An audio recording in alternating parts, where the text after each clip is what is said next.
noise.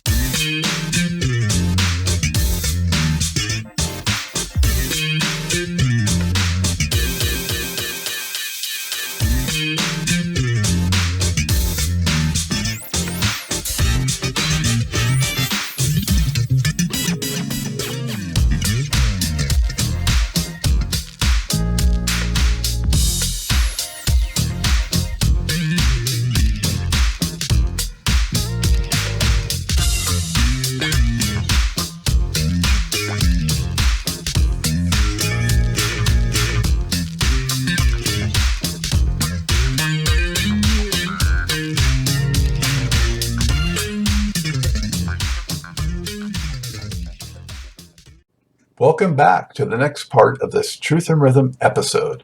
Be sure to subscribe to this channel. If you've already done so, please share it with friends. Also become a member by joining Truth and Rhythm on Patreon, or consider donating at funkandstuff.net. Thank you so much for your interest and support. Enjoy.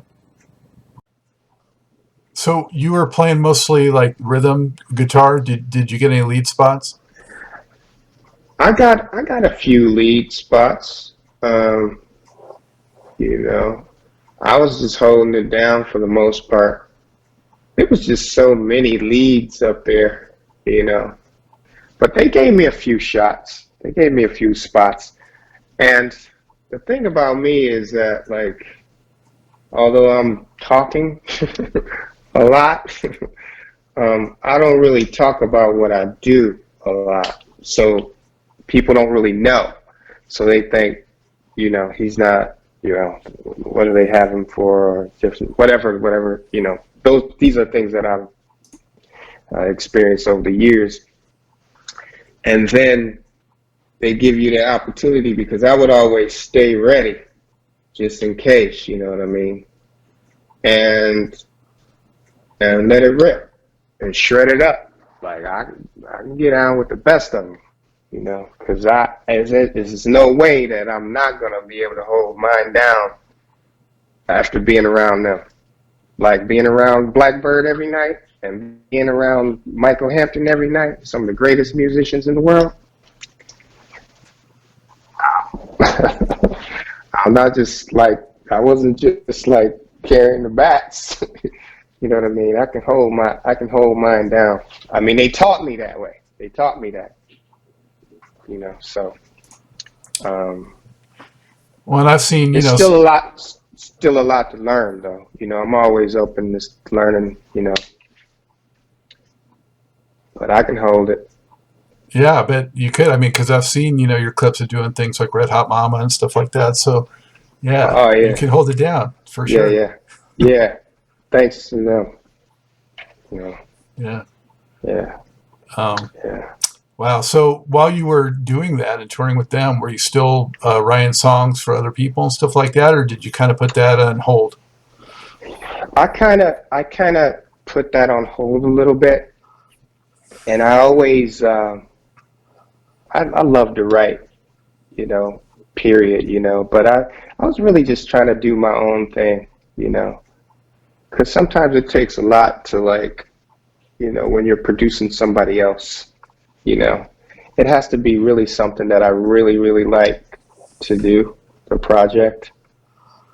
And sometimes, I mean, I have a lot of patience, but sometimes it's just like, I'd rather put that time into myself after spending so much time as a writer and, you know, doing some production, you know, before joining P-Funk.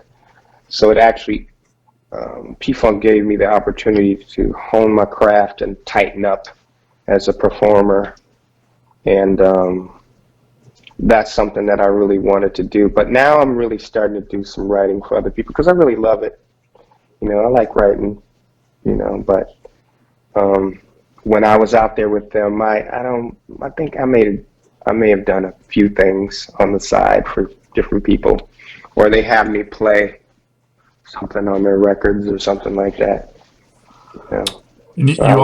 You also did appear on a couple of George's records, right? Like the how late do you have to be before you're absent, right? Yeah, Yeah. absolutely, yeah.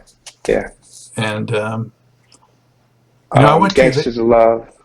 Gangsters of Love, right? Yeah.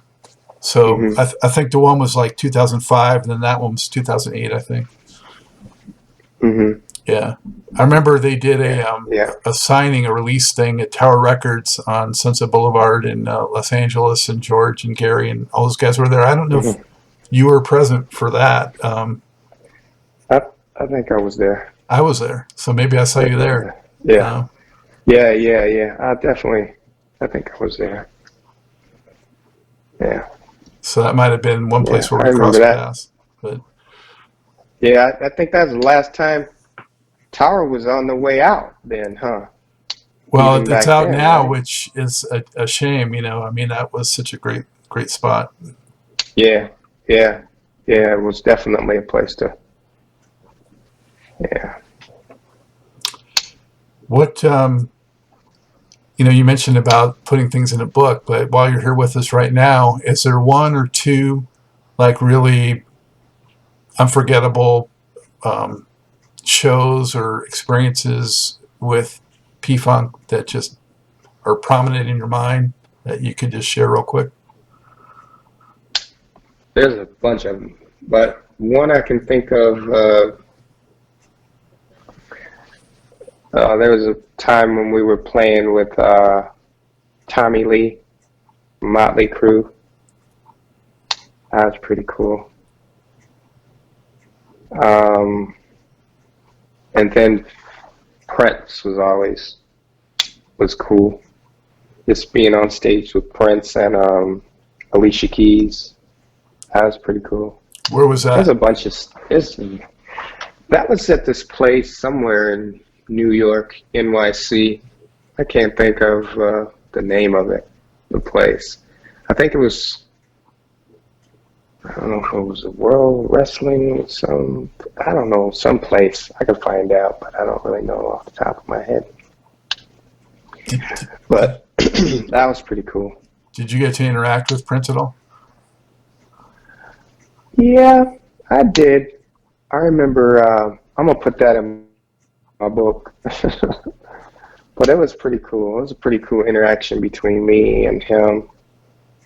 And it was a couple, as a matter of fact. But there was a cool interaction with me, him, and it was me, George, Lenny, and him. It was like during the review into the Joy Fantastic when he was doing that record. That was a pretty cool interaction. It was pretty funny. It's cool. Yeah. What was that at Paisley Park, or where was that? It was at Paisley. It was at Paisley Park, yeah. Yeah. He's amazing. I got to meet his dad that day. And he was a workaholic, man. He start running the show like at like 7 a.m. or something in the morning and run it all the way up until showtime, just back to back running it. Steve, he was a deep dude. Wait, was that part of that DVD that they made that he taped that New Year's show, and Yeah, the time and George yeah, and everything was there? So that yeah, was part of that whole gathering, right? yeah. I was there. I was on stage, and I was supposed to go on stage with Pops George when he went up, but I was just too shy and I didn't do it. But I actually went on afterwards, and I was up there somewhere. I was wearing a leopard hat, but I missed my shot there. Can you be spotted anywhere on that video? I could probably spot me, but you probably, I mean, if you see somebody with a leopard hat on, furry big ass hat, and like right when Prince is, I forget the song where he's I just remember this. We were on stage dancing to, I forget what song, and I was pointing at Prince doing like this, and then everybody started pointing at Prince, and then Prince went. And he just started pointing up to the sky like this, and then everybody started pointing up to the sky. I remember that. That was pretty deep. He's really receptive. He was a trip. I remember seeing that piano he had that was like, he had just got it, I guess, and that it was shaped like a bar of soap almost, kind of. And I think he had a remote control or something where he would do something and the top part would just open up like this. That was dope. It's pretty dope. I remember at that show too. I think there was some kind of zip line or something, or a rope that Morris Day or somebody swung in on, or something crazy. For Jungle Love, maybe. I didn't get to see. So he very well may have done that. I didn't get to see all of Morris's segment, but I love the time. They're like one of my favorites ever. Like, they're like some of the funkiest. Man, I'm gonna write a song for him one day. He's had a couple of new ones recently. He hadn't done anything for a while, so he's active again. Yeah. That man's them guys are just, it's awesome. I just came in the mail today or yesterday. I got Jelly Bean Johnson's first album ever. Have you ever heard him play guitar? Yeah, he's all over that playing guitar. He doesn't play any drums on it. It's only guitar. Oh, okay. Yeah, he shreds. He's ridiculous. I got to see him play with I can't think of that man's name. What is his name? Bad guitar player. Give me a hint. Can't think of his name. Is it John? He was in a family band. Eric Gales. Eric Gales. I was going to say Eric Gales. He's one of my big time favorites. Yeah, he's one of my favorites. And him and Jelly Bean were exchanging licks and playing. That's awesome. Gales is on a track on the new record. He is? Yeah, they're playing together on one track. Yeah. I gotta hear this. Jelly Bean is out cold on the guitar. I had no idea until a few years ago. I love Jesse Johnson too. Oh, yeah. that he played like that? Yeah, he kind of kept that under, close to his vest or something. He did that Black Cat for Janet Jackson. He's doing the guitars on her record.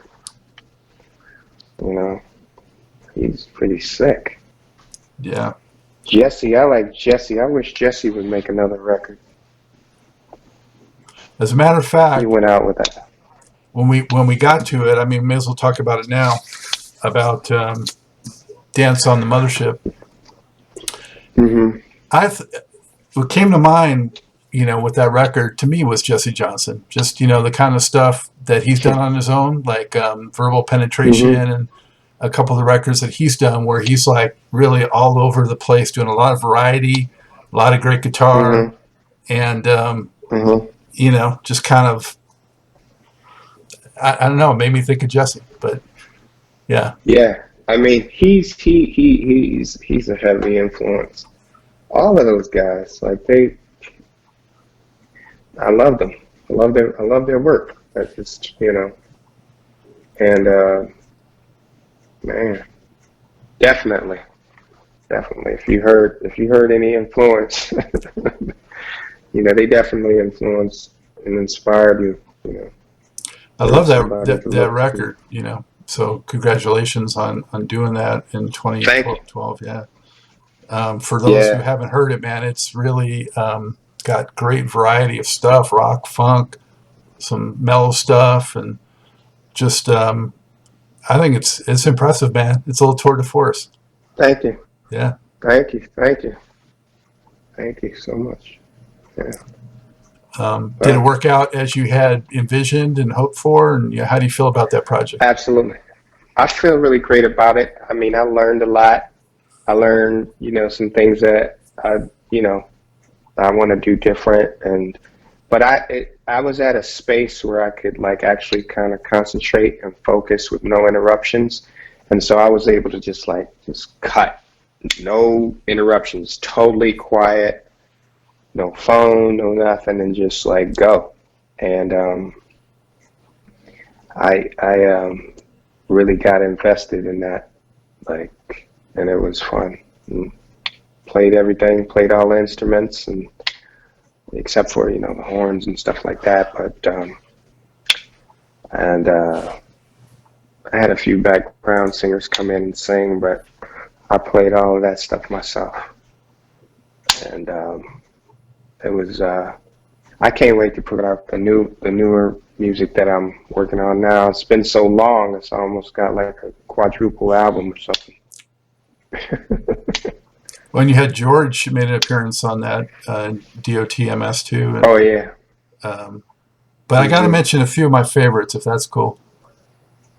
Sure. Yeah. Well, Yeah. me being a funkaholic, so um, the one is a jam. Uh, my intelligent. Hmm. Yeah. That's a great Tell one. Giant. Yeah. Yeah. Yeah. Yeah. Yeah. Here and Now, Oh yeah. Yeah. Yeah. Yeah. and Mac with No Hands. Yeah. Yeah. Those were like, yeah. Those ones you mentioned, they went over well. Like when we played them live, people really were receptive to those. We still get a good response from those when we play them. And Yeah. the Mac, and you have the shout out to Star Child on that one. So that's a real P Funk Yeah. Yeah. tribute. Yeah. That was like right after well, yeah, right after he passed away, actually. Oh, yeah. But even stuff like Rockin', I mean, it's like not everybody can dabble in the different genres and pull it off Hmm. and make it Hmm. sound authentic, So, I Hmm. mean, that's one of the great gifts that Prince had. And, Hmm. you definitely pulled it off in here. She's Fire, that rock's really good too. And, Thank you. yeah. So, um, did you hope that it would, sell more than it did, or get more airplay, or did you? Sure, Yeah. sure, sure. You know what? It's like I didn't really have I I had a couple of situations that were supposed to take place in like promoting the record, and we set it up to launch and everything, and then the people that were behind it kind of just fell off, and I, you know, I just, I never really just, I never pursued it any further than what it went. And then I learned some more things about the industry and how to promote and do different things. So we're still like, getting the records played, that record played in certain places and trying to pump it. But sure, yeah, I thought maybe it was gonna go, you know, you know, but it was well received for the people that heard it, and the people that still hear it. It seems like they still like it. So um, Yeah, it's I don't got know. Who legs, knows as with they this say. stuff sometimes? Yeah. Thank you. uh, so, and then, as far as I know, and you can, fill me in and fill the viewers in, after that, you kind of put out some songs here and there and Hmm. things like that. But I'm not sure if you did another, full fledged project after that. No, no. What I'm doing now is I'm working on that project full fledged, and then I was testing the waters with a few things because I just wanted to make sure that the next music that I put out gets the right amount of exposure. And if I didn't have that, launching pad or have anything in place to set it up so that people could properly hear it. And like a lot of my friends said, man, you should just put it out. Just put it out. And I'm thinking, yeah, but I just wanted to get the proper exposure. You know, I wanted to be heard proper. And I wanted, sometimes you know, as a perfectionist, sometimes you perfect to the point where you don't get it finished, you know, so. Yeah, people like D'Angelo and Jesse and people like that, yeah. Right. Yeah, it's like, you know, it takes so much time. And but I'm really, really excited about some of the other music that I've done. And over that course of period of time, it's just been like just a lot of different things that I was experimenting with that I'd like the world to hear. And the fact that, you know, this change in the world is going on. I hadn't noticed. Right. Yeah, it's sometimes it's good not to pay attention. But I got some really really good things that I want to say, you know, coming up. So. Well, even last year, Tap Out was a jam, you know, and yeah, you know, that seemed like you had it together for that to, you know, get some exposure. Yeah, we did like 37,000 streams, I guess, around, which is, it's okay, you know, but like I said, I want to put the stuff in a machine or something that can give it the proper exposure that it needs, you know, because it was definitely getting a lot of airplay. We were like in like 80 different independent stations around the country with that song, and it was doing pretty good, you know, and it's still being played somewhere. You had Angelo on there. Are you friends with Fishbone or just Angelo? Yeah. Oh yeah, yeah, definitely. He's an icon. For sure, yeah. Yeah. Energetic with a capital E, big time. Oh yeah. Seriously. Yeah. Actually, well, I saw last year when people were still playing music out, and George was doing the One Nation tour, which was supposed to be his last, but and Fishbone was back together, and they opened on that show, so that was really cool. Mm. Yeah. Angelo, badass. Stay on the Upful is a cool funk jam too. I like that one. Yeah. We'll probably re-release some of those things, especially like that. You know, it's kind of appropriate right now in the world. I guess it's always appropriate to be on the up and up. You know? Yeah. What about the group Cat Delic? How did you sort of conceptualize that? And is there anything you can tell us about who you have, you know, participating in that? Right now, everybody's kind of chilling right now, but we have, you know, Layla Carew, Leslie Grant, Adam, we call him Adam Baum. He plays drums. Kirk Peterson plays bass, and Rob Poole plays bass as well. We used to have two bass players. And that was basically, I mean, we were together for like, I think about 6 or 7 years. And then we just evolved into becoming Katdelic by not, you know, just a different version of, I don't want to say Funkadelic, because Funkadelic is like something totally on its own thing, but like it definitely lends itself to Funkadelic, but it has its own thing, you know, with the Funkadelic blood running through, if you will, you know. So, how long have you been in the Bay Area? Been in the Bay Area for about 15 plus, probably, years. Yeah. And when you're out and playing all those Katdelic gigs and stuff like that, do you feel like they're really receptive to the hardcore funk, or are you sometimes doing it and people are kind of like staring at you, wondering what you're doing? Or Yeah, we get it all. We get it all. We get judged before we get there. We get loved when we get there. We always get loved when we leave. But um, it's a multitude of different things that go through people's minds when because they don't know what to expect sometimes, And um, but the Bay Area has always been receptive to us, and that's our home. That's where we funk the most. And there's some good people up there and great musicians. A lot of great people come from there, and it's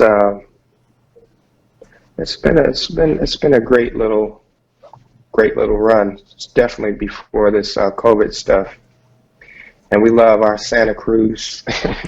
we love we love all parts of California for the most part. So what Long Beach, LA. what makes funk special to you? You mentioned that before. You got with George and all that. You weren't really that into it growing up so much, but you've Hmm. been indoctrinated into it so much now, Yeah, and you yeah, play it so much. yeah, So, what does funk yeah. mean to you? I guess I probably shouldn't say that I wasn't into it. I think I was just young, and it was always around, but and I would dance to it and play to it, but I guess I just didn't know who they actually really were because I was young. But funk is a lifestyle, really, and it has to be. For me, it has evolved for me just just through my own interpretation of what life is about for me. And so with those elements and the things that I've learned along the way and along through the years, funk is fun. Funk is peace. Funk can be volatile. Funk can be, it's not as volatile as some things, but it just depends on what you're listening to and what your response is to what you're listening to. But it's it has like I just find when you get into your funk, you can make things a lot more peaceful and pleasant, and you can bring people together, through funk. Because everything it's got funk in it, as far as I can see, to some degree. Because we take some of those elements and we drop a little of that into the funk and mash it up, and it becomes funkadelic. So They say music is universal language, right? To me, yeah. that's true. But to me, funk even takes it beyond that somehow. It's like not only is it Hmm. universal language, but it's even deeper still. Yeah, yeah. It definitely is deeper.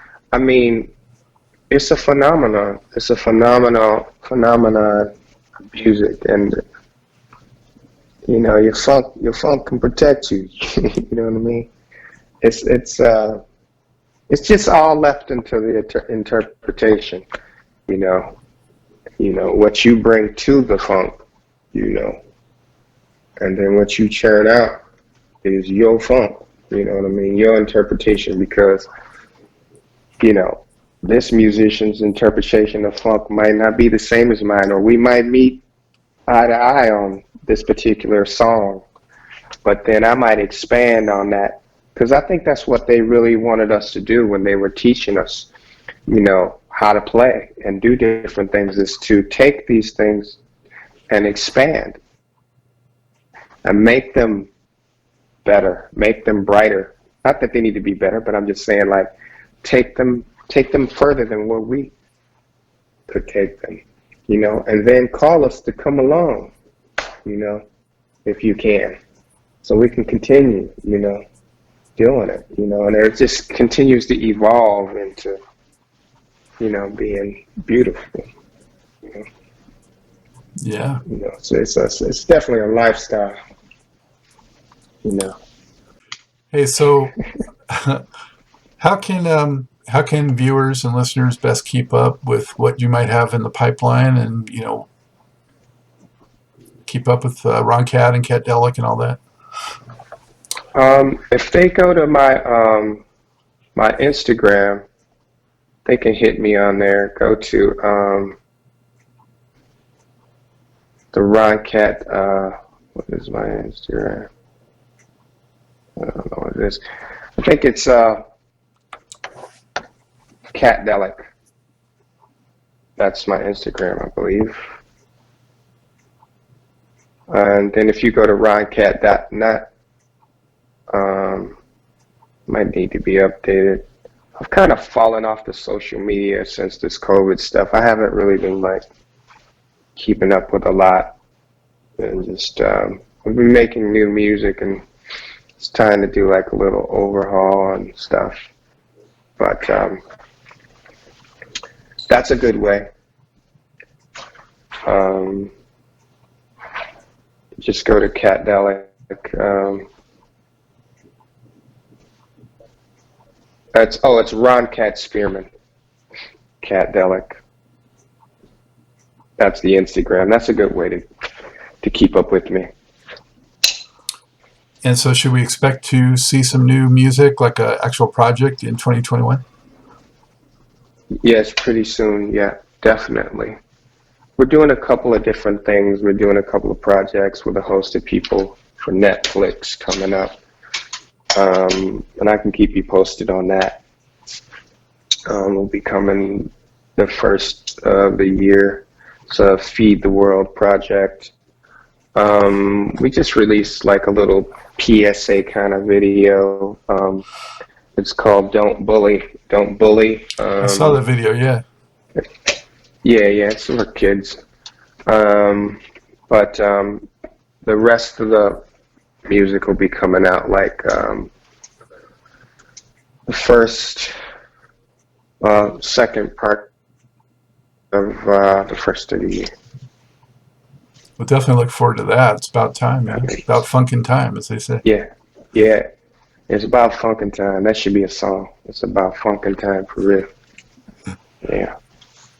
Hey, well, Yeah. man, really good talking to you, and I appreciate your time, and thanks for all the great music. Thank you. Thank you for having me. Continue to be well Yeah. and safe, and look forward You to too. a good 2021. Thanks, man. You too. Peace to you. Thanks. Yeah. I hope you enjoyed this episode of Truth in Rhythm. A big thank you goes out to our guest as well as to you, the viewer and listener. Also, much gratitude to Pleasure for supplying the show's funky opening and closing music. As a reminder, you can always access the complete list of linked shows by episode at funkinstuff.net. I urge you to support this program and receive the extra benefits along with that by subscribing to the Funkin' Stuff channel on YouTube and sharing it with funk, R&B, and jazz lovers, joining Truth and Rhythm's membership program at Patreon, submitting a donation at funkinstuff.net, buying Everything is on the One, the First Guide to Funk book at Amazon, shopping at the Funky Things store for cool merchandise at funkinstuff.net, and linking through funkinstuff.net for all of your Amazon purchases. In addition, if you're an artist or anyone seeking proven, results-oriented professional marketing, PR, writing, or editing consultation or production, check out the media services section at funkinstuff.net. Also, I encourage you to drop me a line at scottg@funkinstuff.net. I love the feedback, suggestions, guest requests, appearance and sponsorship inquiries, and just talking about my favorite subject, groove-based music. For now, and as always, this is Scott Dr. GX Goldfine saying, keep on vibing to the rhythm of the one.